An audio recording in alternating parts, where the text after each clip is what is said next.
L'Union pour la démocratie et le progrès social, IDPS Tshisekedi, est-elle au bord de l'implosion? C'est ce que laisse paraître les médias congolais et étrangers qui commentent les nouvelles dissensions au sein du parti au pouvoir en RDC.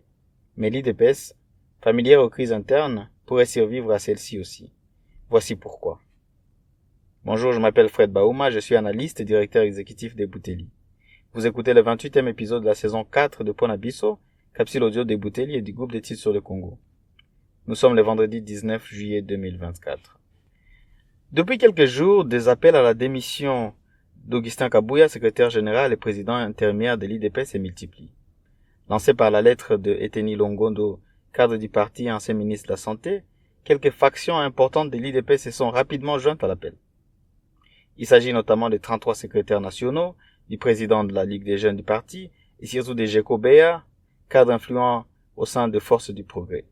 Le Parlement debout de l'IDPS, structure informelle importante dans la mobilisation et la propagande du parti, constitue, à côté de la Force du Progrès et de la Ligue des jeunes, la base des mobilisations de ce qui était jadis le parti le plus important de l'opposition. Il reproche à Kabouya notamment le clientélisme, la gestion personnalisée du parti, l'apologie de la corruption, les écarts de langage envers les cadres, l'abus de pouvoir, etc. Dr Longondo, dans sa lettre, alerte sur la nécessité de réorganiser le parti et demande de l'organisation d'un congrès extraordinaire. En réaction, Augustin Kabouya a à son tour réuni d'autres institutions du parti et a décrété l'auto-exclusion des frondeurs.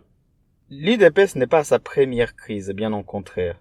Depuis ses premières années, il y a plus de 40 ans, le parti de Tshisekedi est passé par plusieurs secousses qui l'ont déprimé de ses cadres dans les années 80, 90 et début 2000. Et même plus récemment avec le départ de Jean-Marc Kabound, ancien président AI. Ni l'accession au pouvoir en 2019, ni sa consolidation en 2023, l'IDPS est passé de 32 députés en 2019 à près de 150 dans la législature actuelle, ne semble avoir mis fin à cette propension à la fronde. La contestation du pouvoir est presque devenue l'ADN de ce parti, au point de se créer sa propre opposition. Cependant, contrairement à la vague de Kabound ou de Moubake, cette fronde ne remet pas en question le pouvoir du président Félix Tshisekedi, le fils du Sphinx, qui, par sa position à la tête du pays, fédère les réformistes et les conservateurs.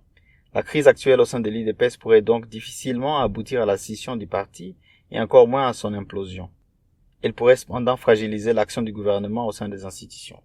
Mais Augustin Kabouya, en perte d'influence, pourrait-il être déguerpi de la tête de l'IDPS? Placé au centre des jeux politiques comme informateur pour l'identification de la majorité au Parlement, celui-ci, malgré ses ambitions affichées, n'a pas su se positionner ni comme vice-président de l'Assemblée nationale, ni comme vice-président du Sénat. En revanche, les courants qui lui sont critiques au sein de l'IDPS semblent eux avoir consolidé leur pouvoir aussi bien au Parlement qu'au gouvernement. Cependant, Kabouya compte encore sur le soutien de la puissante Marthe Kassalou, maire du président de la République et cadre historique de l'IDPS. La base pourra-t-elle faire fléchir la mer? Vous pouvez rejoindre notre fil WhatsApp en envoyant GSC ou Ebouteli au plus 243 894 110 542 pour recevoir Pona Bisso chaque vendredi sur votre téléphone. À bientôt.